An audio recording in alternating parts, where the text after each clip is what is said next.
Welcome back to another deep dive. Today, we're really focusing on something quite simple, but apparently very powerful for learning English vocabulary. We're using insights from Boost English.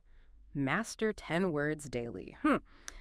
So have you ever been there, mid-conversation, and you're just grasping for that perfect word? You know it's on the tip of your tongue, but it just won't come out. Or maybe you just wished you could sound, well, more confident, more precise, maybe more fluent in English. This source makes a pretty bold claim. Just 10 new words a day could actually change how you think, how you speak, even your opportunities. So our mission today is to explore this idea. Can 5 minutes a day really make that much of a difference for your English vocabulary? Okay, let's unpack this.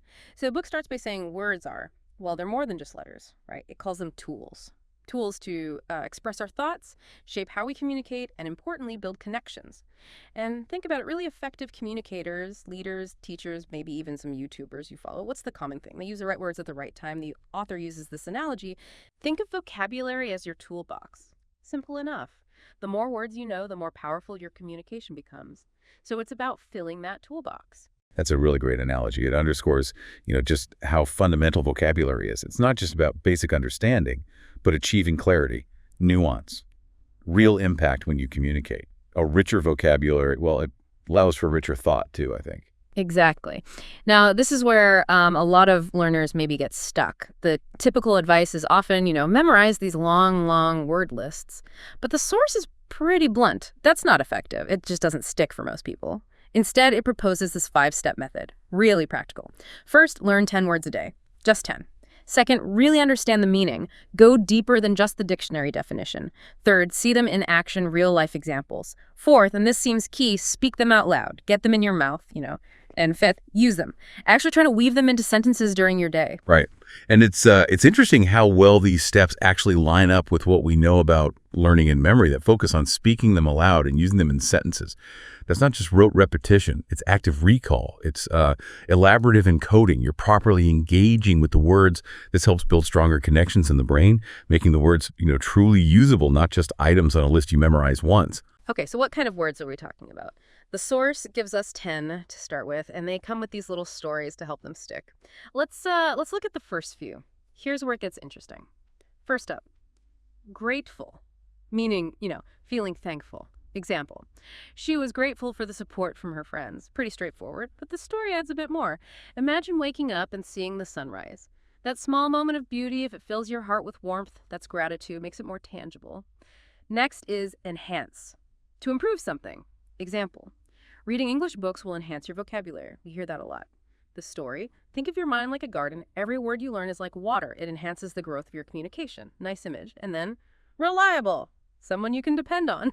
Example, he is a reliable teammate who never misses deadlines. And the story, in life, being reliable is more valuable than being brilliant. People trust the one who shows up every time. That one hits home, I think. Yeah, what's really smart about these first few, even the simple ones like grateful or reliable, is how they connect to feelings and values we all understand. Yeah. That emotional link, that personal relevance, it's a powerful memory aid. Much better than just abstract definitions. They become concepts, not just vocabulary items. Right.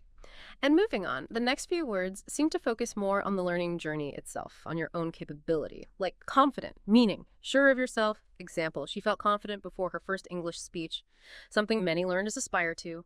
Story, confidence isn't loud, it's quiet. It's the silent belief that says, I can do this, even when no one is watching. I like that. Then, opportunity, a good chance to do something.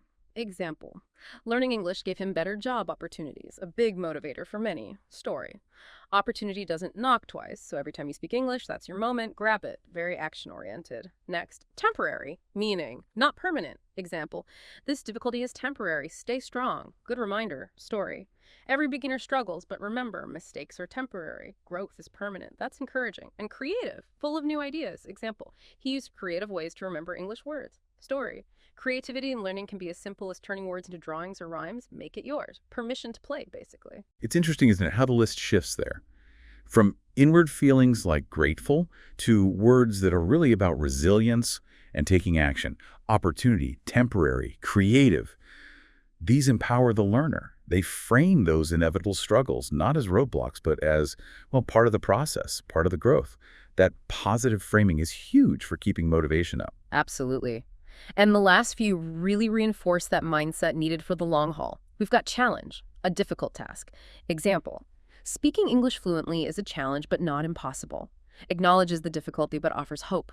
Story, every challenge hides an opportunity. Accept it and you grow.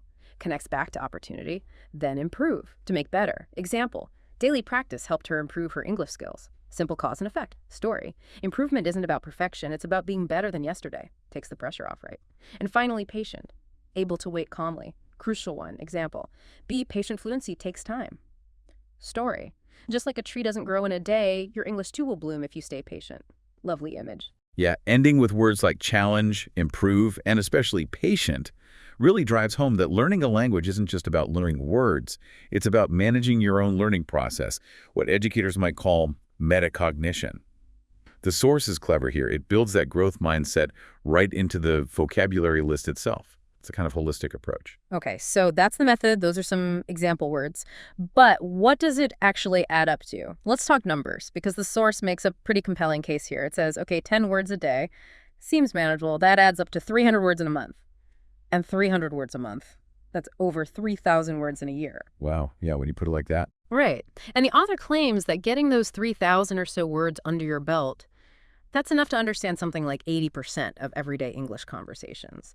Now, this isn't about sounding like a native speaker overnight. That's often not a helpful goal anyway. It's about reaching a high level of functional fluency, being able to understand, participate, communicate effectively in most normal situations. And the beauty of it is the method. Just 5 minutes a day, supposedly no stress, no pressure, just consistent growth. That 80% figure is actually pretty well supported in linguistics. Relatively small number of high-frequency words really do make up the bulk of most communication. So mastering that core vocabulary, those 3,000 words, it gives you a massive foundation.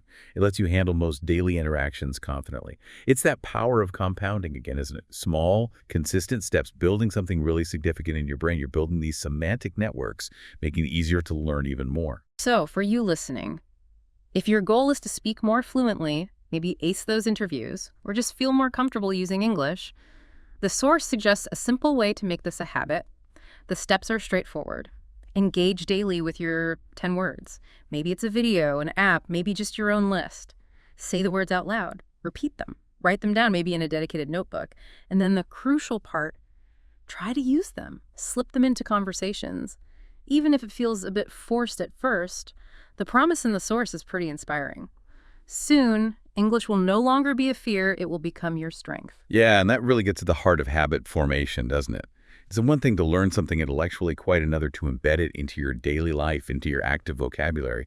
That's where the real change happens. You're not just collecting words, you're fundamentally changing your relationship with English. It becomes a tool you naturally reach for. So, wrapping up our deep dive today. Mastering English vocabulary, it seems, doesn't need to be this huge, scary mountain to climb. It could be a steady, manageable daily practice, just 10 words at a time. This approach from Boost English, Master 10 Words Daily, really highlights how small, consistent efforts can lead to, well, pretty remarkable results over time. So, maybe something to think about, a question the source itself poses. What's stopping you? And remember this thought from the source. Today, you've learned 10 new words. Tomorrow, 10 more. Keep going, keep learning. Because your future speaks English, and now, so can you. It's about building that future one word at a time. Learn, speak, shine.